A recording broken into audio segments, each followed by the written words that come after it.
말씀 보겠습니다. 잠언 14장 4절 말씀입니다. 같이 읽겠습니다. 소가 없으면 구유는 깨끗하려니와 소의 힘으로 얻는 것이 많으니라. 아멘.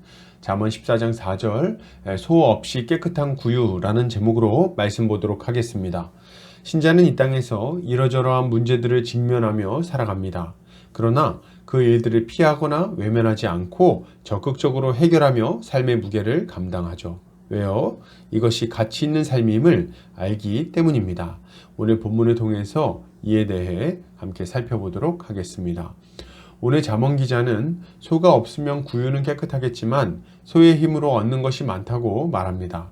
이것을 타번역본에서는 외양간에 소가 없으면 구유는 깨끗하겠지만 소가 힘을 써야 곡식을 많이 거둘 수 있다라고 번역하고 있습니다. 참 재밌는 교훈이죠. 외양간에 소가 없으면 소 먹이를 주는 구유는 깨끗할 것이고 냄새나는 일도 없을 것입니다. 소 울음소리 때문에 시끄러울 일도 없겠죠. 자질구레한 여러 가지 문제가 전혀 일어나지 않을 것이라는 말입니다. 그러나 소가 없으면 정작 소의 힘이 필요한 일을 전혀 할 수가 없습니다. 잠언 기자는 소가 있으면 이러저러한 자질구레한 일들이 있을 수는 있지만 그럼에도 불구하고 소를 통해서 많은 도움을 얻을 수 있다는 것을 기억하라고 말하는 것입니다. 이 말은 우리에게 중요한 교훈을 줍니다.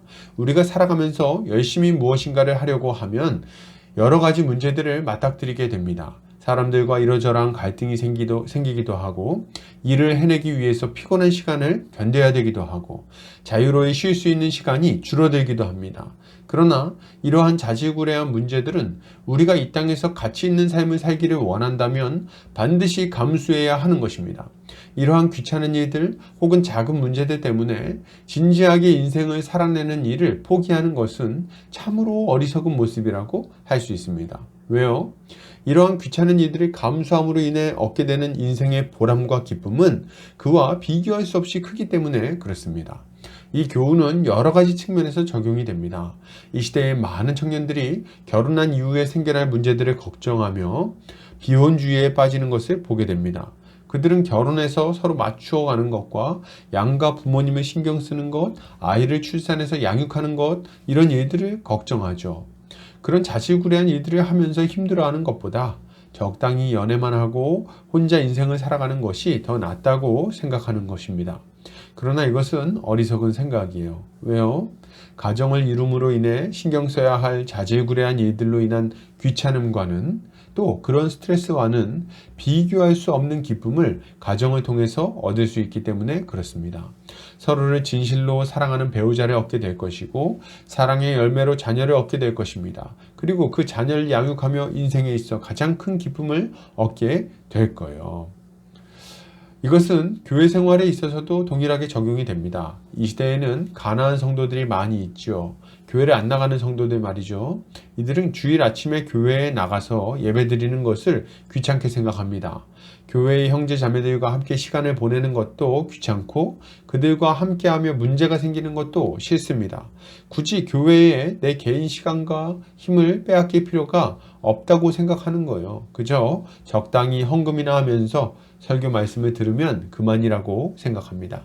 그러나 이것은 얼마나 어리석은 생각입니까? 왜요? 교회를 통해서만 참된 신앙을 배울 수 있고 하나님 나라의 복을 누린다는 것을 모르기 때문에 이런 말과 행동을 하는 것입니다. 함께 모여 찬양하고 함께 말씀을 듣고 함께 그 말씀을 나눕니다. 성도의 교제를 통해서 위로를 받고 도움을 받죠. 그리고 서로의 신령한 은사를 통해 하늘의 은혜와 능력을 공급받을 수 있습니다. 이것을 통해 혼자서는 도무지 감당할 수 없는 세상살이, 핍박, 고난을 함께 이겨낼 수 있는 것입니다. 또한 이 힘과 능력으로 함께 주님이 맡겨주신 사명도 감당할 수 있게 되는 거죠. 이 모든 것은 온라인으로 예배를 드리거나 혼자 말씀 보고 기도하는 것으로는 도무지 채울 수 없는 영역입니다. 교회에 나와서 예배드리고 교제하는 것이 귀찮다고요? 힘들다고요? 그것을 통해서 얻는 유익은 도무지 비교할 수 없을 정도로 크다는 것을 여러분 알아야 됩니다. 그러므로 여러분, 우리는 어떠한 결단을 해야 하겠습니까? 깔끔하게 살아가며 귀찮은 일 없이 아무 문제 없이 살기를 원하십니까? 그렇다면 아무것도 안 하고 방 안에 들어가 앉아 있으면 됩니다. 그러면 아무하고도 엮이지 않고 문제도 생기지 않을 거예요. 그러나 그 인생은 그야말로 아무 의미도 없을 것입니다. 그러나 참으로 가치 있게 살며 복을 누리는 삶을 살기를 원하십니까? 그렇다면 우리 앞에 당면에 있는 문제들을 외면하지 말고 맞닥뜨려야 되겠어요. 그리고 적극적으로 그 문제들을 감당하며 살아야 되겠습니다. 이렇게 할 때 우리는 이 땅에서 충만하고 보람된 인생을 살 수 있을 것입니다. 결론을 드립니다. 여러분, 우리는 이 땅에서 여러 가지 귀찮고 힘든 일들을 마주하게 됩니다. 우린 이것을 자연스레 받아들이며 적극적으로 대응해야 되겠어요. 문제를 피하지 마십시오. 우리 앞에 놓여진 일들을 적극적으로 해나갈 때 우리의 삶은 참으로 복되게 세워질 것입니다. 오늘도 주님의 지혜로 승리하는 성도님들 되시기를 주의 이름으로 축복합니다.